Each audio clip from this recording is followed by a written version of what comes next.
불과 얼음의 나라, 지구 속의 외계 행성 아이슬란드. 죽기 전에 단 한 개의 나라만 여행을 갈 수 있다면 무조건 아이슬란드로 가세요. 지금부터 흥미진진 좌충 우돌 아이슬란드 9박 10일 여행이 펼쳐집니다. 하지만 이 영상을 보기 전에 당신이 알아야 할 지옥 같은 진실이 있습니다. 아이슬란드는 천국이 아닙니다. 여기는 당신의 상식을 부수는 생존이 걸린 미친 땅입니다. 아이슬란드에 도착하자마자 저는 충격적인 물가와 마주했습니다. 40분 거리 공항버스 비용이 51,500원, 지금 핫도그 발을 하나가 딛고 나서 3,500원인 이 나라에서 2시간 만에 저는 10만 발을 5천 원 딛자마자 정도 생존 위협을 느꼈습니다. 버스비. 조각 피자와 콜라마저 맘 편히 먹을 수 없는 나라가 바로 아이슬란드입니다.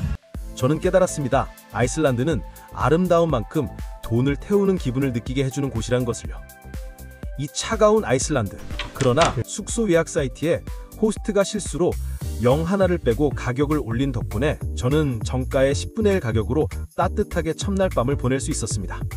숙소 주인은 예약 확정 후 메일로 자신의 실수니 추가 비용은 받지 않겠다고 했고, 저는 그 호스트에게 한국에서 가져온 작은 기념품 하나를 드렸습니다.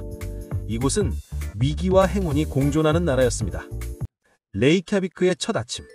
자다 깨서 커튼을 열었는데 칠흑 같던 어둠만이 있었죠. 그런데 오전 8시, 우리 아침 10시입니다. 아침 오전 10시. 10시인 나라죠.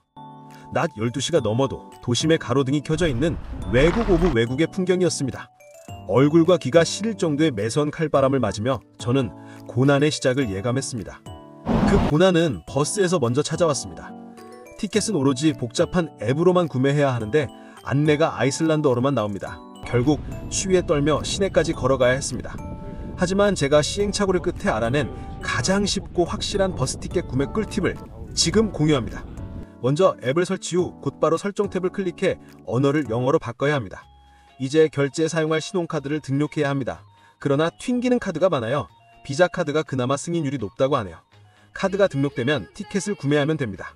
1회 티켓은 75분 동안 사용할 수 있습니다. 그러나 여기서 끝이 아닙니다. 저는 여기까지 하고 나서 버스를 탔습니다. 그런데 보시는 것처럼 계속 삐삐라는 음성만 들립니다. 정상 태그 시 짧게 삐라고 한 번만 울리는데 말이죠. 알고 봤더니 휴대폰에 별도의 전자지갑 앱을 설치해야 하더라고요. 제 휴대폰 기종은 그게 안 됐습니다. 배차 간격도 길어서 20-30분 거리는 그냥 걷는 게 마음 편합니다. 레이캬비크는 세계 최북단의 수도입니다. 그러나 수도라고 해서 모든 게 다 있는 대도시를 생각해선 절대 안 됩니다. 아이슬란드 최대 도시지만 인구는 13만 명, 인구 밀도도 서울의 33분의 1밖에 안 됩니다. 택시도 없어요. 식당도 아무데나 있는 게 아닙니다. 숙소에서 밥을 먹기 위해선 칼바람을 맞으며 최소 편도 20분은 걸어야 했습니다. 시간이 좀 지나고 나서부터는 현지 마트 등에서 식재료를 사대가 해먹었죠. 베트남 이민자가 운영하는 아시안 마트도 한 곳이 있는데 라면과 햇반 등 웬만한 한국 음식을 살 수 있습니다. 비싸긴 해도 아이슬란드의 음식은 특별한 경험이긴 했습니다. 레이캬비크의 명물 고래 스테이크를 맛봤습니다.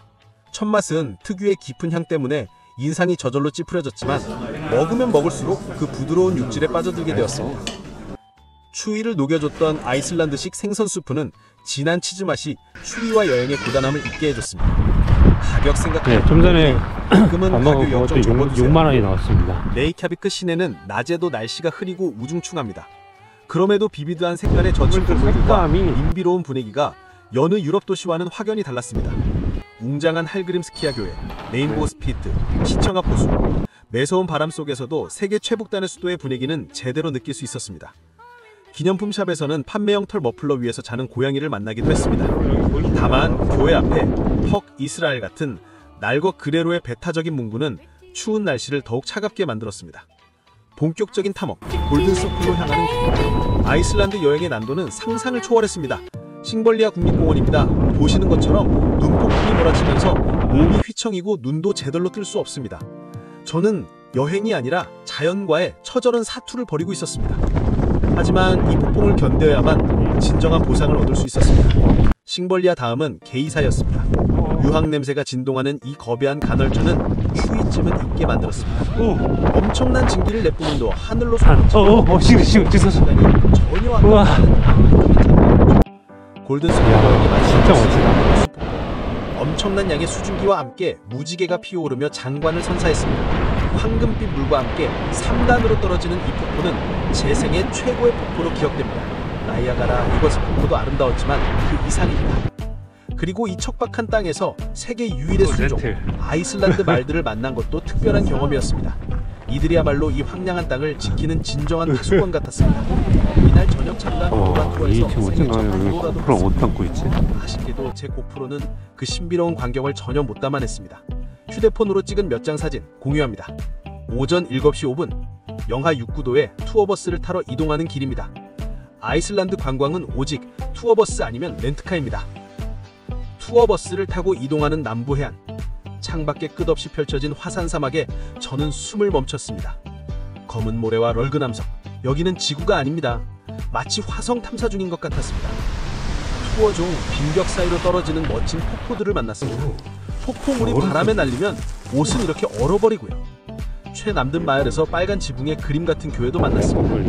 이날 투어의 하이라이트인 요쿨살롱 빙하호수였습니다. 칼바람 속에서 아름다운 잣대를 뽐내는 수많은 유빙들과 강 안쪽에 우뚝 솟아있는 몇몇의 빙산들. 보트 투어는 5월부터 10월까지만 가능해요. 이 시즌에 가시면 예쁜 머그잔과 맥주 한 캔을 가져가세요. 빙산에서 떼어낸 얼음 한 조각으로 빙하 맥주를 마실 수 있대요. 이곳에서 사진을 찍어준 한 백인 청년이 저에게 휴대폰을 돌려주며 왜 혼자 왔냐? 다음에는 같이 와라 라고 했어요. 요쿨살롱 건너편의 검은색 마을, 일명 다이아몬드 비치. 이곳에서 몽환적인 해질 무렵 풍경이 펼쳐졌습니다. 아이슬란드의 유명한 노천 온천 블루하구는 비싼 값을 했습니다.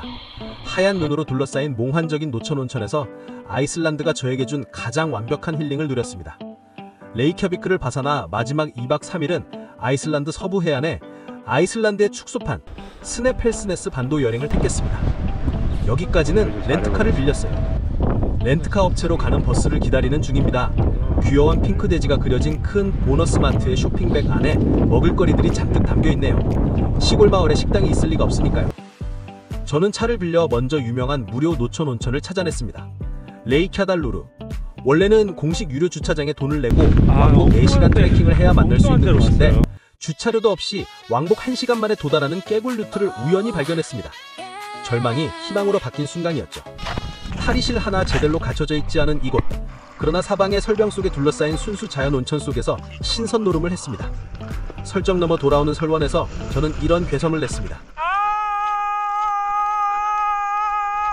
나는 자유인이다. 일탈이 되지 않는 곳, 그곳이 바로 아이슬란드였습니다. 저는 남이 돼서야 올라프스빅이라는 마을에 도착했습니다. 이날 개하의 손님은 오로지 저 혼자. 이 넓은 곳에서 저 혼자 편히 쉬었고 호스트는 세탁도 무료로 하게 해줬습니다. 독특한 모양의 교회와 어울리는 낭만적인 올라프스빅의 아침. 이후 아이슬란드 서부 해안의 명소들을 하나하나 둘러보았습니다. 이날 여정의 하이라이트는 엘드보르그 분화구 트레킹이었습니다. 오가는 2시간 동안 사람은 오직 저 혼자였습니다. 푹푹 빠지는 눈밭과 긴 관목숲을 헤치고 압도적인 크기의 분화구 앞에 섰을 때 성취감과 흥에 겨워 소리를 지를 수밖에 없었죠.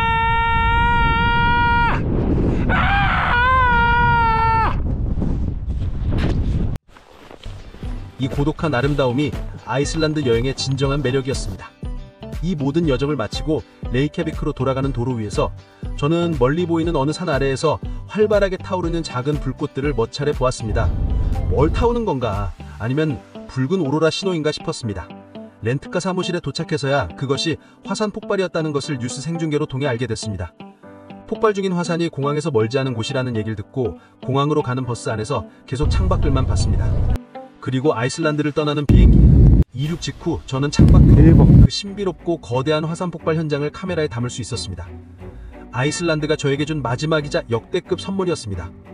이 영상을 보신 여러분들도 아이슬란드에서 꼭 인생 최고의 선물을 받으시길 바랍니다.